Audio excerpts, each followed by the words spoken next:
This demonstration is to show you how to set the lip, do a top lop, and how to take your piece off the wheel when you want to save it.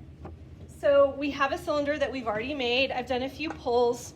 It's pretty much the height that I want it, and I'm pretty confident that the thickness of the sides are even and just about what I want it to be.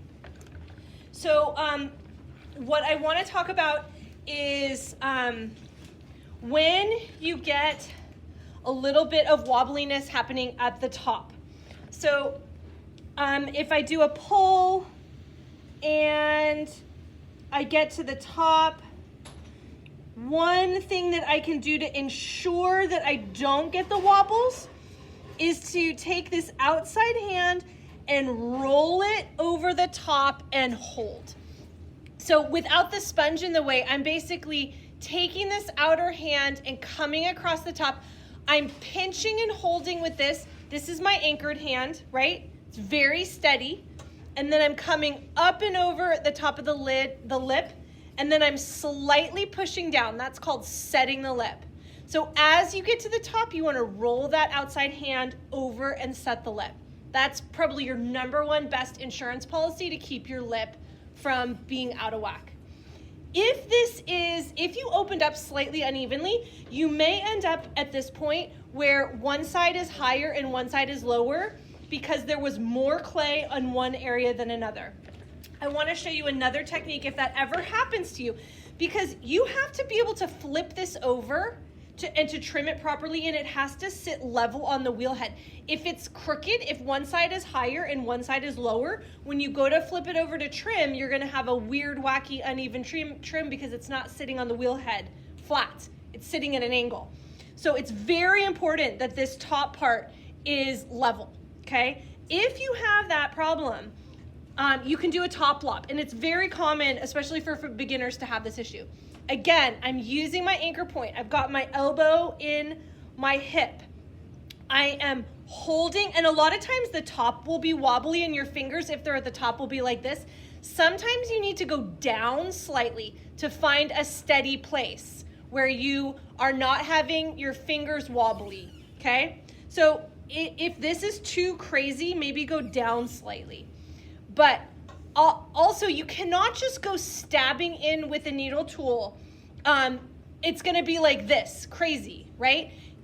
This is anchored. The needle needs to, almost like you're playing pool, right? That needle is gonna go right along the edge of your thumb to connect to the steadiness, okay? So and also I don't want it to come in at an angle. I want it to be level. Remember, we're trying to get a level surface. So you want it to be, flat. And I'm just gonna come in, touching my thumb. I'm not like squeezing necessarily too much with my thumb. I'm just holding steady. And if you get weird, funky chunks like I just did, you can stop and, take your chunk off. That was kind of a fail right here, so I'm gonna do it one more time.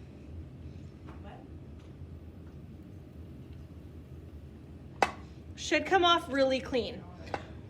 You do not want the top of a vessel that you're gonna drink out of to be jagged or a sharp 90-degree angle either. So if you do this, you absolutely need to soften that edge.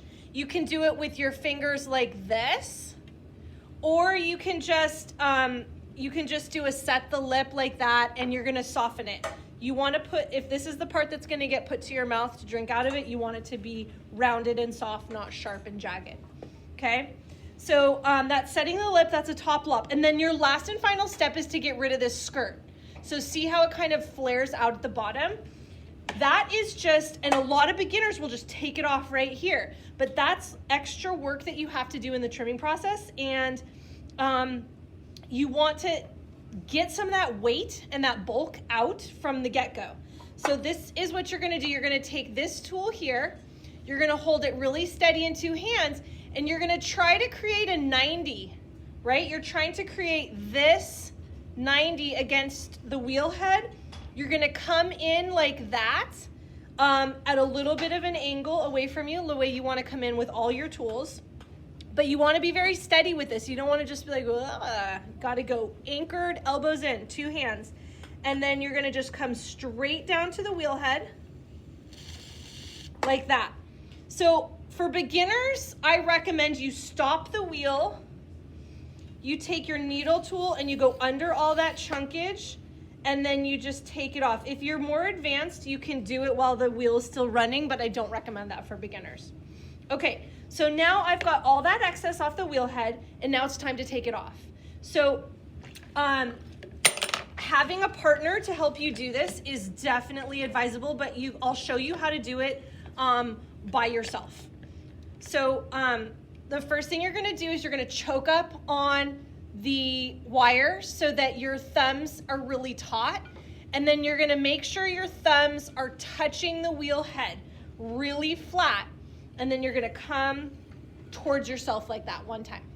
Then you're gonna take a little bit of water, you're gonna slosh it on the back, and then you're gonna do it 1 more time, and you'll see that what happens is the water goes under it and it just like slides it for you. Then you're gonna take, sometimes it doesn't go all the way through. You're gonna take 1 pan off, make sure you're watching, and if you have a partner to hold this here, that's obviously advisable, but I will like put my knee under it, and I can do it myself where I'm holding it with 1 hand, and then I just take it, you make sure it's like level, make sure it's level here, and then you just slide it right off, okay? You're gonna cover this loosely with plastic, and you're gonna slot it into your cubby, wait for it to get leather hard, and then once it's leather hard, you can trim it. And that's how you finish off a cylinder to make your mug.